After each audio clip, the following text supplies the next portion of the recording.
Hey, welcome back in. Well, if you gain weight during your 30s, 40s, and 50s, you might blame it on your age, saying, you know, it's my metabolism has slowed down. I'm burning fewer calories, so it's not my fault. Well, as Lee Corso would say, not so fast. Our diet nutrition expert, Dr. Beth Kissin, joins us now by FaceTime to talk about the truth behind our metabolism. It's good to see you this morning, Dr. Beth. It's good to see you too, Mike. You know, my metabolism has been very, very fast until I hit the Yeah. age of 25, which was only a couple years ago. Right. It feels like it's slowed down considerably, but what does this study show us? Well, you know, Mike, actually, your experience is actually pretty on target for what this study showed. Now, this was a study that was done globally, all across the world, of over almost 6,500 people. And they studied people from the ages of 8 days old, so little itty bitty babies, all the way up to people who were 95 years old in 29 different countries. And they were looking at metabolism, and what they found, some things were what we expected, but there was a big surprise in the study. So the first thing that they found was that metabolism peaks. And when I say metabolism, I just mean the calories that we burn at rest. So it's what we call our basal metabolism. So just our general calories that we burn, not breathing, sweating, just doing those kinds of things. Well, it peaks at 1 year old. So little babies are metabolic machines and they're growing really fast. And so when we look at how many calories they need per pound of body weight, it's phenomenal. It's really, really high. Now, metabolism starts to slow down through adolescence. It's still higher than what we experience in adulthood. And it kind of stops slowing down at about the age of 20. So sort of about what you experience. So higher in adolescence. And then we hit this time of stabilization about the age of 20. So that's kind of what you experienced when you were a teenager, pretty revved up, easy to maintain your weight. But then you hit 20. Maybe got a little harder. But here's the big surprise of the study.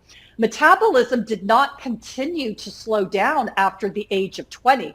It stayed stable through the age of 60. And that was even for menopausal women. And so this was the big shocker of the study, because we've always heard that it continues to slow down through middle age. And so we've said, well, that's why I'm gaining weight. Well, not according to this study. You're staying pretty stable till 60.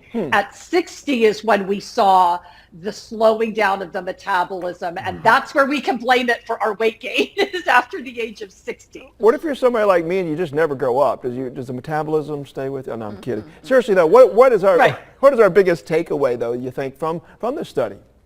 Well, I think it's a good takeaway. A lot of people are like, well, now I can't blame that for my weight gain. I think it's a good message, meaning that we have it within our power to control our weight gain somewhat. It's hard. Nobody's saying it's not hard, but that we really have to look to our exercise patterns. Mike, think about when you were in college, you were walking to class. You were probably a lot more active in ways that you don't even realize, that when you got a job and had to start adulting, you weren't doing those activities. So even walking back and forth to class if you went to college, but other things that we did when we were younger, those things really counted and helped us to keep our weight down. I've talked to a lot of people, this is totally anecdotal, that say when they got married, they started cooking more together, they started eating more, they noticed that their weight went up. So these life changes that happen as we become adults, women having babies, it's hard to lose the baby weight. So I think these are some of the things that we have to start looking to for that middle-aged weight gain, that it is somewhat in our power. And I think that's great perspective. Hey, before we let you go, Dr. Beth K., we know a lot of our viewers have been praying and thinking about you as you deal with the health challenge. So we know you're going to be you're going to be missing for a little bit. So just explain to folks what's going on. I'm going to be out for a little while. You won't see me for a good 4 to 6 weeks. I'm getting a stem cell transplant. I'm very fortunate. They found a very good match donor for me. The stem cell transplant is my key to a cure and long-term remission, and I get to start getting my hair back, which I'm really looking forward to. So it's going to be a tough next couple of months for me, but it's exciting because I get to start really getting to being well, back to somewhat normal. So I'll miss seeing you all, but hopefully I'll be back, hopefully in October when I get home. And I do have to be isolated at that time because I will have a compromised immune system for a while. But I will be able to join you guys on FaceTime when my energy levels start to come back up. So just know that I'm missing you, and that I'm looking forward to coming back when my energy levels You come take back all up. the time you need, and just so you know, we're all supporting you, and I know all our viewers are as well.